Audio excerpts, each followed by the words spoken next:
Hey there! Welcome to today's video where we tackle a common problem that many of us face when dealing with DNS configurations.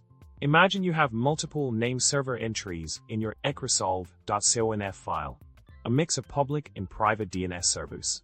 Now, you want to use cURL to fetch a file from an address that only your own DNS server can resolve, but you hit a roadblock. The dreaded error message cURL 6 could not resolve host. Subdomain thatexample.com pops up, leaving you scratching your head. It seems like cURL is not playing nice with your DNS setup, right? Let's dive into this problem and find a solution together.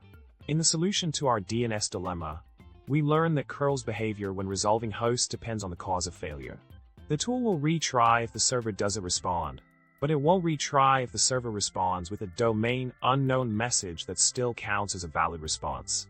Listing multiple name servers is primarily for cases where the first server is unresponsive, not for scenarios where different servers hold different sets of data. To bridge this gap, you may need a separate resolver to merge both sets of servers into a unified view.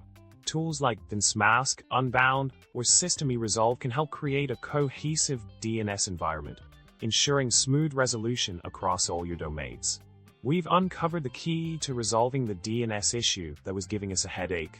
By understanding how cURL interacts with name servers and the importance of unified DNS resolution, we can ensure smoother file fetching processes in the future. Remember, when it comes to DNS configurations, a little bit of setup can save you a whole lot of troubleshooting down the road. Well, that's all for today, folks. Thanks for watching. Don't forget to hit subscribe, like this video, and drop a comment below. Until next time, happy browsing, and may your DNS queries always find their way home.